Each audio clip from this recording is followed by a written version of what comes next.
आज बड़े दिनों बाद मैं गुरु तेग बहादुर नगर की सोसाइटी में आया हूँ। तो पहले मैं जब मेरे पास एक्टिवा होती थी तब मैं आता था यहाँ पे ना बहुत ज़्यादा। तो आज मुझे काफ़ी दिनों बाद जाके मिली है ये सोसाइटी की राइड।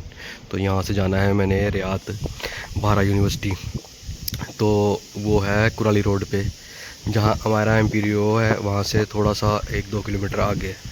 तो वहाँ पे डेंटल कॉलेज भी है और रियात यूनिवर्सिटी भी है और दोआबा ग्रुप ऑफ कॉलेज वो भी है। तो एक ही रोड पे काफ़ी सारे 2 यूनिवर्सिटीज़ हैं और एक कॉलेज है डेंटल कॉलेज और हॉस्पिटल, और डेंटल कॉलेज और हॉस्पिटल दोनों हैं। तो उसकी वीडियो मैं अब जाके बनाता हूँ अभी, तो मैं आपको दिखाता हूँ वो जगह सारी ना।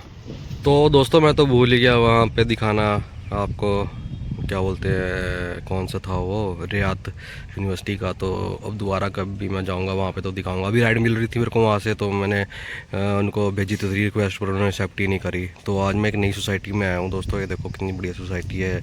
ये वाली हमारा एम्पीरियर के बैक साइड पर ही है, ये बड़ी मस्त है। तो मैं पहली बार ही आया हूँ आज, तो मेरे को बहुत अच्छी लगी ये सोसाइटी। तो चलो पैसेंजर भी आए हैं, सामने वेट कर रहे हैं। तो दोस्तों मैं आज एक नई जगह पे आया हूँ, ये है TDI वेलिल्टन हाइट्स। तो यहाँ की सोसाइटी है ये, एक से पैसेंजर ने जाना है, अभी आ रहे हैं नीचे वो। तो काफ़ी बड़ी सोसाइटी है ये तो। और ये है, तो यहाँ पे मैंने आपको बताया था ना कि 2-3 ही फर्म्स हैं, जो एक तो गिलको है, गिलको, और एक हो गया आपका SBP होम्स, और एक निर्वाणा स्क्वायर हमारा एम्पीरियो, और कौन सा था ये TDI हो गया।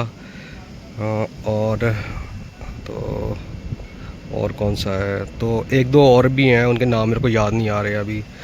तो काफ़ी सारे ग्रुप्स हैं यहाँ पे, जो यहाँ पे ये तो है वेलिंगटन हाइट्स के नाम से सोसाइटी है, जो टावर के। तो ऐसी ऐसी सोसाइटी हैं बहुत बहुत ज़्यादा। और किसी टाइम पे ये जंगल हुआ करता था यहाँ पे, जंगल। और आज की डेट में देख लो, ये लोगों ने यहाँ पे ज़मीनें कौड़ियों की भाव में बेची हुई हैं, और आज वो लोग पछता रहे हैं। अब इस ज़मीन की वैल्यू करोड़ों रुपए में है, करोड़ों रुपए में। तो देख लो, जिन बंदों ने यहाँ पे लाखों रुपए में ज़मीनें बेची थी, आज की डेट में उन्हीं की ज़मीनों की वैल्यू करोड़ों रुपए में हो गई है। पहले लोगों को पता ही नहीं था ना इतनी डेवलपमेंट भी हो जाएगी यहाँ पे। तो आज तो चंडीगढ़ यूनिवर्सिटी में पेपर है, और आज तो राइड्स बहुत मिल रही हैं वहाँ की। और मैं अभी पहुँचा हूँ यहाँ पे, मुझे पता लगा अभी कि वहाँ पे तो पेपर है आज। तो आज इतनी सारी राइड्स थी, तो मैंने सारी कैंसिल नहीं, मतलब सारी वो कर दी, खो दी। और मैं तो चले गया था मोहाली और चंडीगढ़। तो मुझे यहीं पे राइड करनी चाहिए थी, क्योंकि कल भी मैंने यहाँ पे 2-3 राइड करी थी, तो बहुत बढ़िया राइड फटाफट मिल गई थी मुझे। तो आज भी मुझे 4-5 राइड मिल सकती थी यहाँ पे, पर अब तो टाइम हो गया है। अब तो पेपर 1:30 बजे स्टार्ट होने वाला है। और अभी मैं जिस पैसेंजर को लेने आया हूँ वो घर लें, और उनका आधार कार्ड नहीं मिल रहा है, तो आधार कार्ड ढूँढ रहा है और मैं वेट कर रहा हूँ उनकी। अब यहाँ पर तो धूप ज़्यादा, बहुत ज़्यादा है। किसी के घर के बाहर ही खड़ा हूँ मैं यहाँ पे ना, छाँव में। धूप बहुत ज़्यादा हो गई है। भूमि, वो नाम तो भूमि है उनका। तो दोस्तों मैं आ गया हूँ यहाँ पे माता गुजरी एन्क्लेव जी, थैंक यू। तो मैंने ना आज तक कभी यहाँ पर रेलगाड़ी की पटरी देखी ही नहीं है। तो वो सामने यहाँ पे रेलगाड़ी की पटरी है, तो माता गुजरी एन्क्लेव भग्गो माजरा, ये सामने, इस तरफ सामने सारा भग्गो माजरा है। तो भग्गो माजरा के इस तरफ से पूरी ये देखो रेलवे लाइन क्रॉस हो रही है। बाकी तो यहाँ से रेलवे स्टेशन भी मेरे को ज़्यादा नहीं है, 2 या 3 किलोमीटर होगा, 3-4 किलोमीटर लगा लीजिए, 4 किलोमीटर होगा यहाँ से। इस तरफ को है, इस तरफ को है खरड़ रेलवे स्टेशन। तो ये अंदर सोसाइटी है यहाँ पे, माता गुजरी एन्क्लेव सोसाइटी, बहुत अच्छी सोसाइटी है। और बीच में भी काफ़ी जगह खाली भी है, और काफ़ी जगह तो मतलब बहुत अच्छे अच्छे घर है। ये लास्ट में जाके है ये बिल्कुल बने हुए हैं ना जो घर। बाकी दूसरे जो घर बने हुए हैं वो सारे मतलब जैसे फैमिलीज़ वाले होते हैं वो वाले हैं, लेकिन ये सारे फ्लैट्स वाले उसमें हैं। तो ये सारे रेंट पे होंगे यहाँ पे। तो ये सारे यहाँ पे रेंट वाले हैं, वहाँ पे फैमिलीज़ खुद रहती हैं। तो ये वाला है, इधर वाला एरिया देखो, ये सारा फिर यहाँ पे सारी फैमिलीज़ वाला ही है। और वो पीछे था वहाँ पे, तो बीच में काफ़ी रास्ता खाली भी है। और वो सामने गेट है, इसका 2 गेट है इसके ना, और उसके बाहर ही फिर माता गुजरी का वो आता है, रोड आता है। तो यहाँ से तो मेरे को बहुत राइड मिलती हैं। और मैंने बताया भी है शायद एक वीडियो में आप लोगों को, सबसे ज़्यादा साउथ अफ्रीकन लोग इसी सोसाइटी में रहते हैं। तो अभी जिसको मैंने ड्रॉप किया था तो वो भी साउथ अफ्रीकन था, और जिम से उसने राइड बुक करी थी यहाँ के लिए। तो ये है रोड वो भग्गू माजरा का, तो इससे इस तरफ को सारा जितना भी है भग्गू माजरा ही है, ये बैक साइड का एरिया। तो यहाँ पे ग्राउंड भी है, एक सरकारी ग्राउंड ही है मेरे ख्याल से। तो यहाँ पे बच्चे बहुत खेल रहे हैं अभी देखो। In 150 meters, turn left दो toward तीन Bhagu जगह मैच Majra चला Road. हुआ है,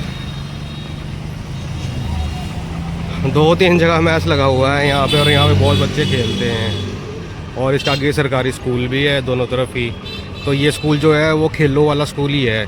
तो यहाँ पे स्पेशल खेलों के लिए बच्चों को मतलब पढ़ाई होती है, उसके लिए खेलों के लिए ही। और बाकी उसका ग्राउंड है ये। बाकी ये तो वैसे सारे यहाँ के एरिए के जितने भी बच्चे हैं सारे लोकल जो वो खेलने आते हैं ना यहाँ पे, क्योंकि मिल जाता है उनको ग्राउंड खेलने के लिए, इसलिए सारे लोकल हैं। यहाँ पे क्रिकेट का मैच लगा हुआ है शायद अभी, ये देखो 3 जगह लगा हुआ है क्रिकेट का मैच। ओ देखो। तो दोस्तों मैं तो छोटी छोटी राइड ही कर रहा हूँ, अभी मैंने दूसरी राइड की है। और ये है यहाँ पे JVP Christ road toll plaza के साथ में, यहाँ पे अंदर सोसाइटी है काफ़ी बड़ी। तो वहाँ पे मैं पैसेंजर को ड्रॉप करके आया हूँ। तो अब चलते हैं तीसरी राइड पे। तो दोस्तों मैं आ गया हूँ मंडी नगर में और टाइम हो गया है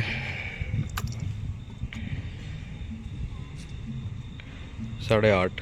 तो दोस्तों मुझे लग रहा है ना ऐसे कि तूफ़ान आएगा शायद ना, थोड़ा हो रहा है तूफ़ान वाला मौसम, क्योंकि बारिश नहीं हुई है काफ़ी टाइम से। काफ़ी टाइम से लगा लो तो काफ़ी टाइम ही हो गया है बारिश नहीं हुई हुई। गर्मी बहुत ज़्यादा हो गई हुई, और जो धूल है ना वो पूरी एटमॉस्फेयर में पूरे में उड़ी हुई है।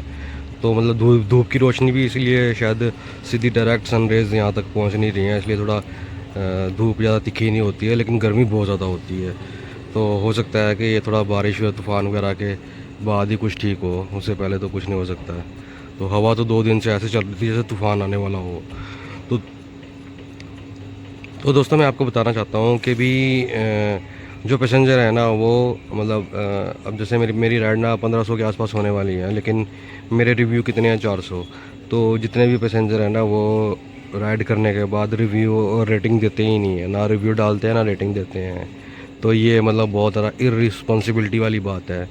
तो प्लीज़ आप सब रिस्पॉन्सिबल बनिए और रेटिंग और रिव्यू हर ड्राइवर को ज़रूर दीजिए, क्योंकि रेटिंग और रिव्यू से ही कंपनी को भी पता लगेगा और पैसेंजर्स को भी पता लगेगा कि ड्राइवर कैसा है, उसका व्हीकल कैसा है, उसकी ड्राइविंग कैसी है, क्या वो साफ़ सुथरा है, क्या उसने अच्छे से बिहेव किया है ना, ये सब चीज़ें। और कंपनी को भी तभी पता लगेगा कि भी हमारा जो ड्राइवर है वो, जो हमारा पायलट है वो कैसा काम कर रहा है।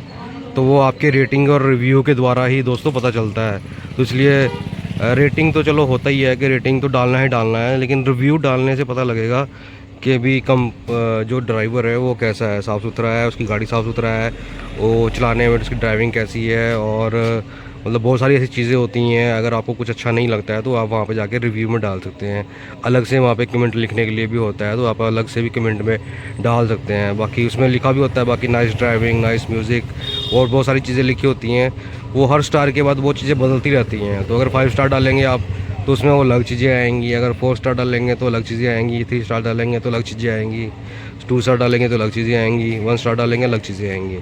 तो ऐसे ही हमेशा आप सारे चेक करके और ड्राइवर ने आपको कैसी राइड दी है उसी के हिसाब से ही आप रेटिंग दीजिए और रिव्यू ज़रूर डालिए प्लीज़। आपके रिव्यू के द्वारा ही हमारी रेपुटेशन हाई, नॉर्मल और लो ऐसे होती है। तो इसलिए ये भी बहुत ज़्यादा ज़रूरी है।